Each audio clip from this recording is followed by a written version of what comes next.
Hi guys. ये मेरा पहला यूट्यूब वीडियो है और ऑनेस्टली मैंने कभी सोचा भी नहीं था कि मेरा पहला वीडियो एक जैन तीर्थ यात्रा होगा।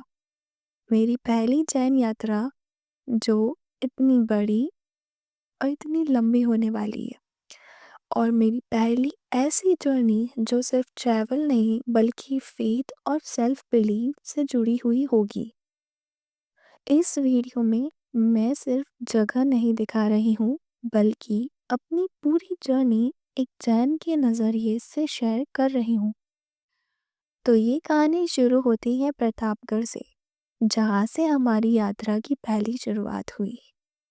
वैसे तो फाइनल डेस्टिनेशन शिखरजी था, लेकिन जैन यात्रा में सिर्फ डेस्टिनेशन इम्पोर्टेंट नहीं होता, बल्कि हर रुकना, हर डीले और हर रास्ता अपनी जगह एक मतलब रखता है। जर्नी को स्टार्ट करने से पहले मैं आपको अपना रूट बताना चाहती हूँ। हमारा रूट होने वाला है प्रतापगढ़ से कोटा, जो कि हम प्रतापगढ़ मोरवन होते हुए कोटा जाएंगे।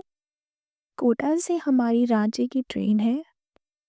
रांची से हम मधुबन जाएंगे, जहाँ हम शिखर जी के पहाड़ चढ़कर दर्शन कर कर वापस राजगीर की तरफ निकलेंगे। राजगीर से हम जाएंगे पावापुरी। पावापुरी दर्शन करने के बाद हम लोग जाएंगे कुंडलपुर, एंड कुंडलपुर के बाद हम लोग वापस रिटर्न हो जाएंगे पटना। पटना से वापस हमारी कोटा की ट्रेन है, जो कि बनारस, मथुरा एंड भरतपुर होते हुए हमें कोटा छोड़ेगी। कोटा से हम लोग वापस प्रतापगढ़ के लिए निकलेंगे, एंड हम बीच में बिचौलिया पार्श्वनाथ जी के दर्शन करते हुए जाएंगे। तो चलिए इस जर्नी की शुरुआत करते हैं। प्रतापगढ़ से हम पहले कोटा के लिए निकले, क्योंकि हमारी मेन ट्रेन कोटा से थी। अब कोटा और प्रतापगढ़ के बीच में कई शहर आए, कई सुंदर सुंदर पहाड़ आए, कई सीनरी आई। उन्हें कैप्चर तो किया, बट रियल में दिखाना कैमरा से उतना पॉसिबल नहीं है। कोटा पहुंचकर हमने एक पूरा दिन वहीं स्टे किया, थोड़ा सिटी को एक्सप्लोर किया, शॉपिंग की, कैफ़ेज़ गए, दर्शन किए।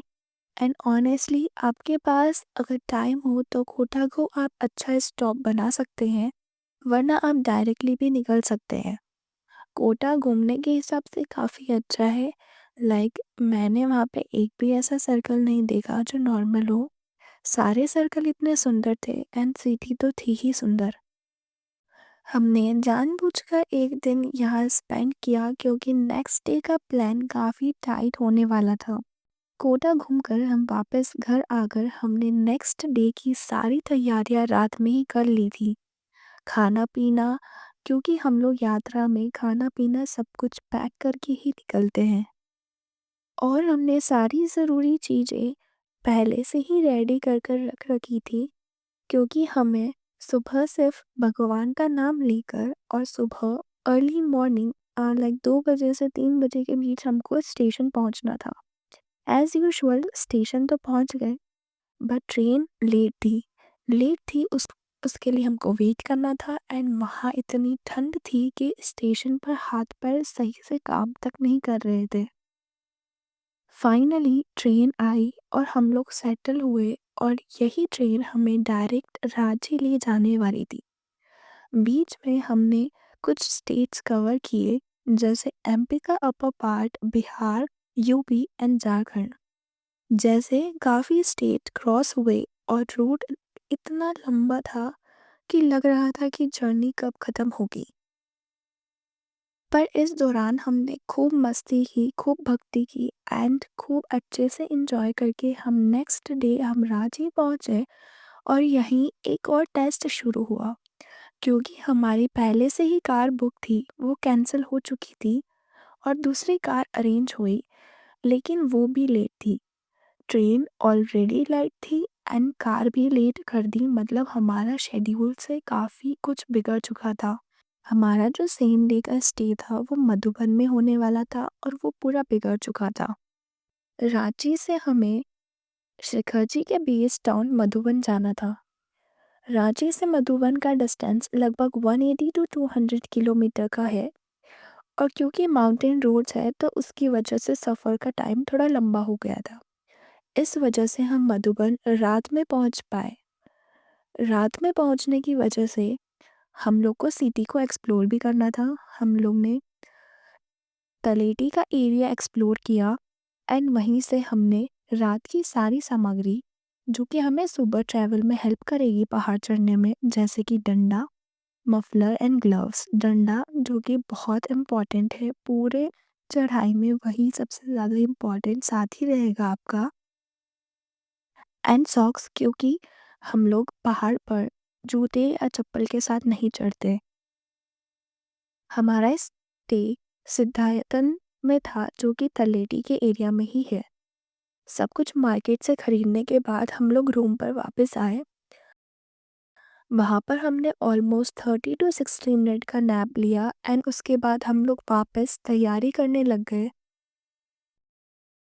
एंड लगभग 3 बजे रात को हमने वापस चढ़ाई के लिए निकल गए। चढ़ाई स्टार्ट करने से पहले भोमिया जी महाराज के दर्शन होते हैं, जो कि बहुत इम्पोर्टेंट होता है क्योंकि वही हमारी पूरी चढ़ाई में रक्षा करते हैं।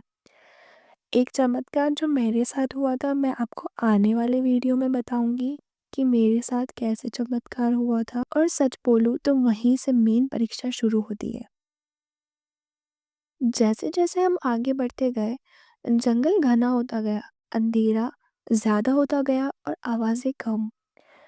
पहले थोड़ा लगा कि हाँ हो जाएगा, फिर थोड़ा चलने के बाद लगा शायद नहीं हो पाएगा। पर एक चीज़ हेल्प करती रही, अंधेरा। क्योंकि जब मंजिल दिखती नहीं है ना तो दिमाग उतना डरता नहीं है। जैसे ही सुबह की पहली किरण पहाड़ के ऊपर पड़ी, दूर कहीं मंदिर दिख रहा था। और वही पल था जब लगा यार इतना दूर कैसे हो पाएगा। मैं तो अपनी बहन से बोलने लगी कि यार ये वो मंदिर नहीं है जहाँ पर अपन को जाना है, ये तो बहुत ऊंचा है। पर हाँ, पार्षद भगवान ने हमें बुलाया है तो हमें जाना तो था। तो हम भगवान का नाम लेते लेते चढ़ाई करने लग गए। अब पहाड़ चढ़ते चढ़ते मैं आपको बताती हूँ कि शिखर जी हमारे लिए क्यों इम्पोर्टेंट है। शिखर जी, जिसे हम जैन लोग समेत शिखर जी के नाम से जानते हैं, सिर्फ एक पहाड़ या टूरिस्ट डेस्टिनेशन नहीं है, बल्कि हमारे लिए ये सबसे पवित्र तीर्थ, मोक्ष की भूमि और जैन धर्म का हार्ट है। क्योंकि जैन परंपरा के अनुसार यहाँ से हमारे 24 तीर्थंकर में से 20 तीर्थंकर ने मोक्ष प्राप्त की। मतलब जन्म और मृत्यु का चक्र उन्होंने यहीं से रोका। और जब हम जैन इस जगह का नाम लेते हैं तो सिर्फ ज्योग्राफी हिस्ट्री याद नहीं आती, बल्कि तपस्या, त्याग, अहिंसा और सेल्फ कंट्रोल का पूरा फिलॉसफी याद आ जाता है। ये जगह झारखंड के एक डिस्ट्रिक्ट में पार्शनाथ हिल पर स्थित है, जो स्टेट का सबसे ऊंचा पहाड़ है। और हमारे लिए ये ऊंचाई सिर्फ मीटर्स में नहीं बल्कि स्पिरिचुअल लेवल पर सबसे ऊंची जगह है। क्योंकि यहीं पर हमारे तीर्थंकर ने अपनी सारी कर्मिक बंधकों को तोड़कर केवल ज्ञान और मोक्ष प्राप्त की। एक जैन के रूप में हम शिखर जी को के अलग मानते हैं क्योंकि ये ना तो किसी की जन्म स्थल ही है, ना कि किसी राजा का शासन से जुड़ी हुई कोई जगह, बल्कि यह रिन्यूकेशन और लिबरेशन की भूमि है, जहाँ मूर्ति पूजा से ज़्यादा साइलेंस, डिसिप्लिन और इनर जर्नी का महत्व होता है। शिखा की यात्रा हम मधुबन से शुरू करते हैं, जहाँ से 18 से 27 किलोमीटर का कठिन ट्रैक होता है। ये डिपेंड करता है कि आप कौन सा रूट ले रहे हैं, डायरेक्ट या फिर सारी टोक कवर करने वाला रूट। और ये ट्रैक हमारे लिए सिर्फ फिजिकल वॉक नहीं होता, बल्कि एक लिविंग लेसन होता है, जहाँ हर कदम हमें याद दिलाता है कि मोक्ष का रास्ता आसान नहीं होता। इसीलिए कि जैन भक्त नंगे पैर भी चढ़ाई करते हैं, क्योंकि हम मानते हैं कि जब शरीर को थोड़ा कष्ट देते हैं तब मन और आत्मा ज़्यादा शुद्ध होती है। रात के अंधेरे में, ठंड, थकान और लंबी चढ़ाई के बीच जब हम नवकार मंत्र का जाप करते हुए ऊपर चढ़ते हैं, तब हमें समझ आता है कि जैन धर्म सिर्फ बोलने का धर्म नहीं बल्कि प्रैक्टिस करने का धर्म है। शिखर जी के शिखर पर जो अलग अलग टोंक बने हुए हैं, वो उन जगहों को दर्शाते हैं जहाँ तीर्थंकर को मोक्ष प्राप्त हुआ। और ये बहुत इम्पोर्टेंट बात है कि यहाँ यहाँ मूर्ति नहीं होती, यहाँ सिर्फ पद चिन्ह होते हैं, क्योंकि मोक्ष का मतलब ही होता है फॉर्म से पूरा जाना, अटैचमेंट से पूरा जाना। एंड इसी वजह से यहाँ कोई मूर्ति नहीं है। जब हम वहाँ पहुँचते हैं तो जो शांति महसूस होती है ना, वो किसी मंदिर की भीड़ या शोर से नहीं मिलती, बल्कि वो शांति हमें अपने अंदर से मिलती है, जहाँ ईगो धीरे धीरे डिसॉल्व होता दिखता है, डिज़ायर्स कम होने लगती है और हम अपने एक्शंस, कर्मा और जीवन का पर्पस पर सोचने लगते हैं। एक जैन के लिए शिखर जी का मतलब सिर्फ एक यात्रा कंप्लीट करना नहीं होता, बल्कि ये एक रिमाइंडर होता है कि हमारे तीर्थंकर भी कभी हम जैसे ही इंसान थे, लेकिन उन्होंने सेल्फ डिसिप्लिन, अहिंसा, अपरिग्रह और तपस्या के through highest spiritual state achieve की। और अगर हम उनके फुटस्टेप्स पर थोड़ा भी चल पाए तो हमारे जीवन मीनिंगफुल बन सकता है। इसीलिए जैन समाज के लिए शिखर जी सिर्फ इमोशनल प्लेस नहीं है, बल्कि आइडेंटिटी, रिस्पॉन्सिबिलिटी और धर्म का प्रतीक है, जहाँ पवित्रता बनाए रखना हम अपना कर्तव्य समझते हैं। आज जब मैं शिखर जी गई तो वहाँ इतनी गंदगी देखी, जिसको देख के ना लिटरली इतना बुरा लगा। हर जगह लोगों ने इतनी गंदगी कर रखी है। लाइक हमारा तीर्थ स्थान है, अगर किसी और धर्म का भी तीर्थ स्थान होता तो उसकी सफाई आप लोग रखते। ऐसे ही हमारे लिए ये बहुत इम्पोर्टेंट प्लेस है, एटलीस्ट आप उसकी रिस्पेक्ट करो। आप लोग आ रहे हो घूमने, इट्स ओके, आप लोग घूमो। उसको आप लोगों ने एक अलग चीज बना दी, आप लोग मजे करते हुए जा रहे हो, आप परेशान कर रहे हो जो लोग चल रहे हैं शांति से। सो आई फेल्ट वेरी बैड। बहुत बार तो देखने पे ऐसा लगा जैसे कपल स्पॉट हो, पिकनिक स्पॉट हो, बट कोई उसे एज ए धार्मिक स्थान ले ही नहीं रहा है। तो जैन के लिए तो बहुत बड़ी जगह है ना वो, तो उसको एज दैट कंपेयर करके भी तो कंसिडर करो। शिखर जी पर टूरिज्म नहीं होना चाहिए, तो उसका मतलब डेवलपमेंट या का विरोध करना नहीं है, बल्कि उस जगह को प्रोटेक्ट करना है जहाँ से हमारे भगवान मोक्ष गए। उन्होंने मोक्ष का संदेश मिला वहाँ से। और शायद इसलिए एक जैन हमेशा ये मानता है कि शिखर जी कोई ऐसी जगह नहीं है जहाँ हम प्लान करके चले जाते हैं, बल्कि ये वो जगह है जहाँ जाना तभी होता है जब आत्मा तैयार होती है। क्योंकि हमारे लिए शिखर जी एक डेस्टिनेशन नहीं है, बल्कि आत्मा की अंतिम मंजिल का सिंबल है। और इस भावना के साथ हम कहते हैं शिखर जी जाना नहीं होता, वहाँ से खुद बुलावा आता है। वहीं जाकर मुझे एक बात अच्छे से पता पड़ी, मुझे 500 मीटर की वैल्यू मुझे वहीं समझ आई। लोग रास्ते में बोलते हैं कि अभी लाइक 9 किलोमीटर दूर है, 6 किलोमीटर दूर है, ताकि आप लोगों का हौसला तोड़ पाए। डोली वाले भैया चाहते हैं कि आप उनकी डोली में बैठे, बट अगर अपन को भगवान ने बुलाया है, अपन के अंदर ताकत है, तो अपन चाहेंगे कि अपन खुद चल के जाए। और वो लोग आपका मोटिवेशन डाउन करेंगे, तो कभी भी अपना मोटिवेशन डाउन नहीं करना एंड भगवान का नाम लेके चढ़ते रहना।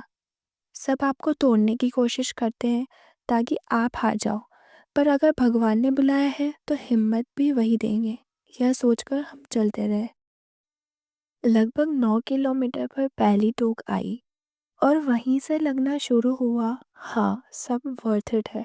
जैसे जैसे हम टॉक के दर्शन करते हुए, परिक्रमा करते हुए और अर्घ्य चढ़ाते हुए आगे बढ़ते गए, गूज बम्स आते गए। हम थक रहे थे, पर हमारे तीर्थंकर तो इसी पहाड़ पर 3 फलंग में चढ़ जाते थे। यह सोचकर ही हैरानी होती थी। बीच में जल मंदिर आता है जो टॉप से लगभग 500 मीटर्स नीचे है। वो डिसेंट और फिर वापस एसेंट ऑनेस्टली सबसे टफ पार्ट था। वहीं मुझे लगा कि पहाड़ पर 500 मीटर बहुत ज़्यादा होता है।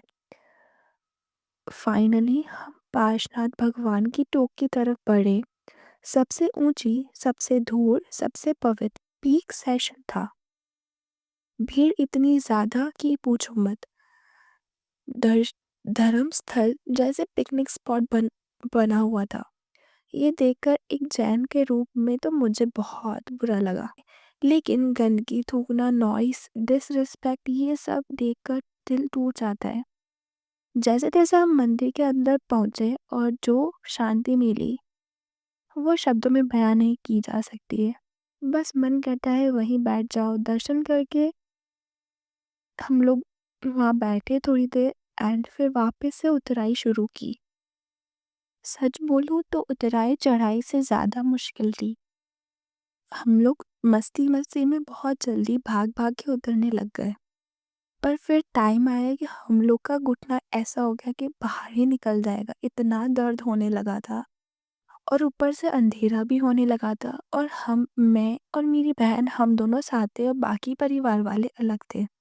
हमें लगा था कि वो हमारे पीछे चल रहे हैं, पर वो हमसे आगे और जल्दी पहुंच गए और उन्हें लगा कि हम लोग तो भाग भाग के जा रहे हैं, हम लोग उनसे पहले पहुंच गए होंगे। उन्हें उतनी टेंशन हुई, उन्हें लगा कि हम लोग तो खो गए। उन लोगों ने बहुत ढूंढा हमें, हम लोग नहीं मिले। एंड लास्ट में वो तो अनाउंसमेंट ही कराने वाले थे। फिर उन्होंने जाके भूमिया जी को बताया कि हमारे बच्चे अभी तक पहाड़ पे ही है, मिल नहीं रहे हैं। देन सडनली एक भैया आए। वहाँ पहाड़ पर कोई आपको फ्री में नहीं उतारेगा, लिटरली। और इतने पीक टाइम पे दिसंबर में नहीं, कोई नहीं। इसी टाइम पे एक भैया आए, उन्होंने देखा कि मेरी कंडीशन बहुत ख़राब हो गई थी उतरते टाइम। उन्होंने बोला कि आपको छोड़ना है? मैंने बोला नहीं। उन्होंने बोला फ्री में छोड़ दूंगा। मैंने बोला ठीक है। फिर रास्ते में ही मुझे भैया और पापा मिल गए क्योंकि वो हमें ढूंढ रहे थे। उन्हें लगा कि हम लोग क्या पता कहाँ चले गए। एंड उसके बाद सबको जो शांति मिली। एंड उन्होंने बताया बाद में कि उन्होंने भूमिया जी को जाके बताया कि हमारे बच्चे नहीं मिल रहे। एंड सडनली उसी टाइम पे वो भैया भी आए। तो मैं तो इसे एक चमत्कार ही मानती हूँ क्योंकि अगर वो भैया नहीं आते ना तो शायद मैं इतना तो उतर ही नहीं पाती। ऑलमोस्ट एक 1-1.5 किलोमीटर बचा था। तो फिर हम लोग पहाड़ के नीचे उतरे, सडनली भैया खुद चले गए। हमने उनका नाम वगैरह कुछ पूछने का टाइम भी नहीं मिला। एंड देन हम लोग वापस नीचे आए। हम लोग ने रात का स्टे भी वहीं मधुबन में किया। And then next story, next part, next date हम लोग वापस मिलेंगे। Bye bye, take care.